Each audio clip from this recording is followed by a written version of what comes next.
बात ऑस्ट्रेलिया की करें तो जिस तरह के रूल्स ऑस्ट्रेलिया में देखे जाते हैं उससे स्टूडेंट्स पहले से ही जानते हैं कि बहुत स्ट्रिक्ट प्रोसेस ज़रूर रहता है। पहले तो हम डॉक्यूमेंटेशन की बात को लेकर कहते थे कि काफ़ी लंबा चौड़ा प्रोसेस रहता है और बहुत ध्यान से जो है पूरा प्रोसेस करना पड़ता है। पर अब हम और अपडेट्स की बात करें, आने वाले टाइम में किस तरह के और स्ट्रिक्ट अपडेट्स आने वाले हैं, क्योंकि अगर बात हम आइल्स को लेकर करते हैं उसको लेकर भी कुछ चेंजेस आने वाले समय में हो सकती हैं, उसकी जानकारी शेयर करेंगे। साथ ही जीएसटी को लेकर और जो स्टूडेंट्स कोर्सेज को लेकर भी हम एक नया अपडेट आपके साथ ज़रूर शेयर करेंगे, ताकि अगर आप ऑस्ट्रेलिया जाने का मन बना रहे हैं तो इन बातों को ध्यान में रखते हुए ही अपना सारा माइंड बनाइए और उसी ढंग से अपना प्रोसेस जो है कंटिन्यू कीजिए। स्वागत है जी सभी का, मैं हूं हरजोत कौर और आज ऑस्ट्रेलिया स्टडी वीज़ा को लेकर और जो आइल्स, जीएसटी या कोर्स चेंज को लेकर ढेर सारी इंफॉर्मेशन आपके साथ शेयर करेंगे। चोपड़ा कंसल्टेंसी से अब्रॉड एजुकेशन एडवाइजर मिस्टर उदित चोपड़ा जी हमारे साथ हैं। बहुत बहुत स्वागत है जी। नमस्कार। नमस्कार हरजोत जी। तो उदित जी ज़रूर मैं ज़्यादा समय और नहीं लूँगी क्योंकि मैंने स्टार्टिंग में ही आज के टॉपिक की बात कर दी है, तो आप ज़रूर स्टूडेंट्स को इन आने वाले अपडेट्स पर, अभी तक तो ऐसा कोई अपडेट नहीं है, आने वाले टाइम में जब ये अपडेट आती हैं तो किस तरह से स्टूडेंट को अपनी तैयारी रखनी चाहिए। देखो मैम, थोड़ा सा ना पीछे चलते हैं। एक्चुअली हुआ क्या था, हुआ ये था कि जब भी क्या कहते हैं ऑस्ट्रेलिया ने वीज़े दिए कोविड टाइम में 2020 में, अगर हम देखें तो उसके बाद 5.5 लाख इन्होंने वीज़ाज़ दिए। जब इन्होंने वीज़ाज़ दिए तो उसके बाद ऑब्वियसली हाउसिंग की प्रॉब्लम्स आई। तो इसका मतलब ये है कि जो वहाँ की लोकल बेसिकली सिटीजन्स हैं, पीआर हैं, उनको एक ऑब्लिगेशन था कि इतनी ज़्यादा जो मतलब बच्चे आ रहे हैं उनको बिकॉज उनके पास अकोमोडेशन ही नहीं है बेसिकली बच्चे सेट करने के लिए। सो अब हुआ क्या, that was at peak basically 2021-22 की हम बात करें। एंड देन एक होता क्या है कि जब कोविड में होता है तो इकॉनमी थोड़ी सी शेकन अप होती है।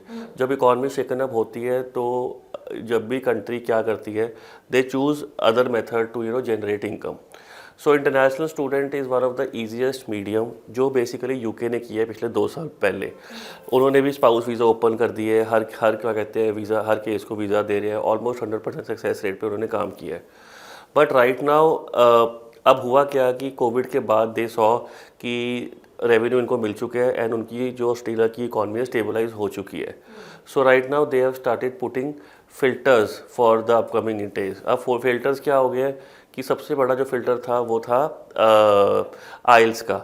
आइल्स में इन्होंने ये किया है कि अब ग्रेजुएशन के लिए जो बच्चे जाएगा 6 बैंड मैंडेटरी कर दी है, और अगर बच्चा ग्रेजुएशन के बाद मास्टर्स के लिए जाएगा तो 6.5 no less than 6 score mandatory हो चुका है।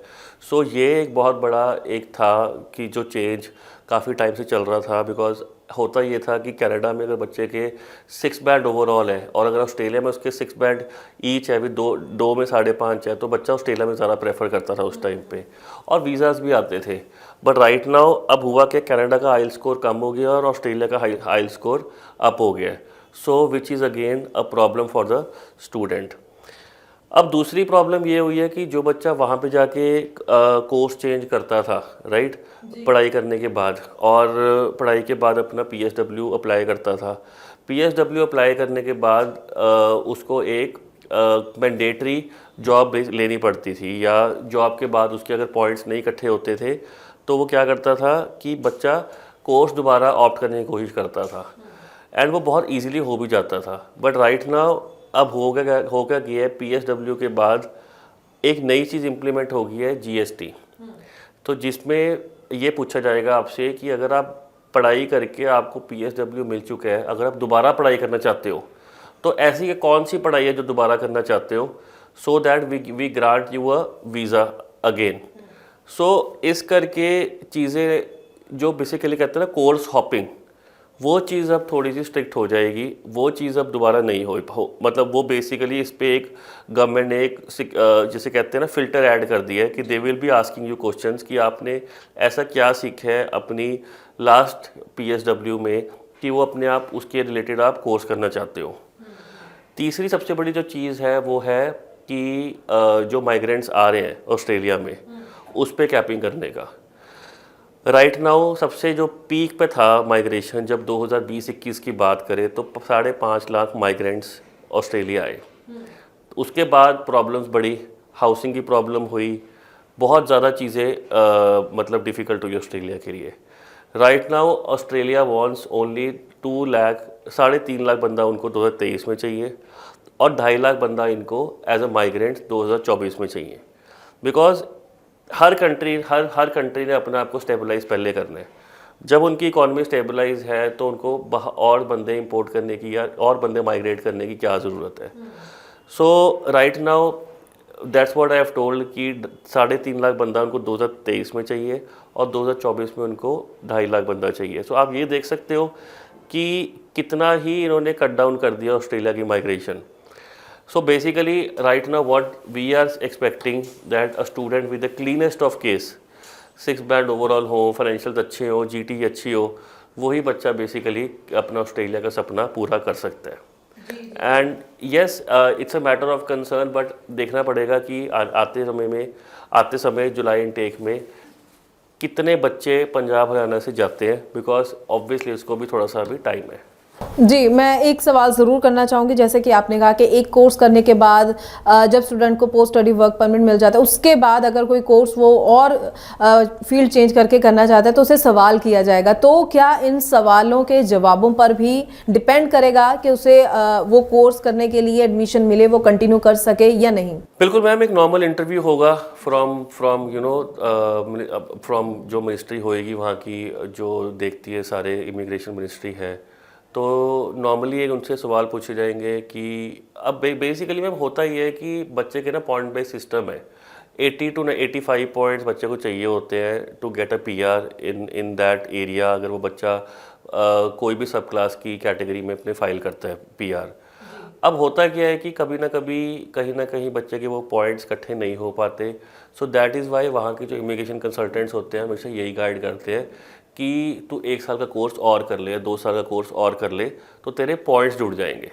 तो अगर तेरे को 5 से 10 पॉइंट्स की कमी है, अगर तेरे 10 पॉइंट्स अगर और आते हैं, सो दैट मीन्स तेरा केस थ्रू हो जाएगा। सो PR की जो होड़ में ना इस करके बच्चा कोई सस्ता कोई मास्टर्स का कोर्स ले लेता है, सो दैट एक जो PR का जो एक है ना, एक जो टेंशन होती है वो दिमाग से निकलती भी है।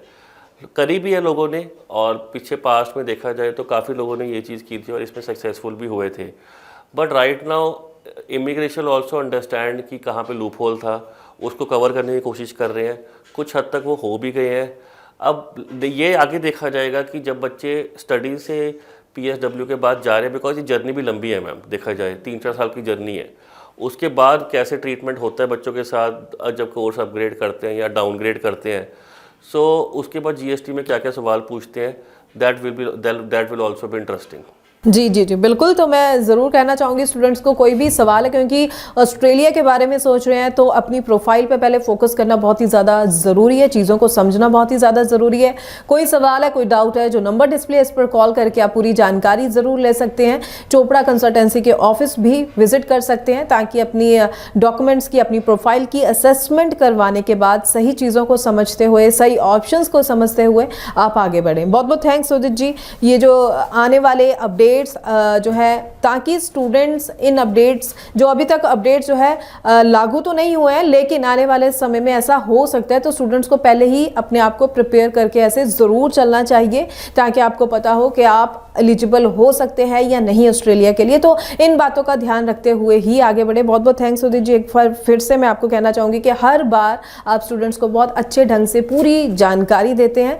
आगे भी हम इसी तरह से और इन्फॉर्मेटिव वीडियो स्टूडेंट्स के लिए लेकर आते रहेंगे। फिलहाल के लिए हमें दीजिए इजाज़त। Thank you so much. Thank you.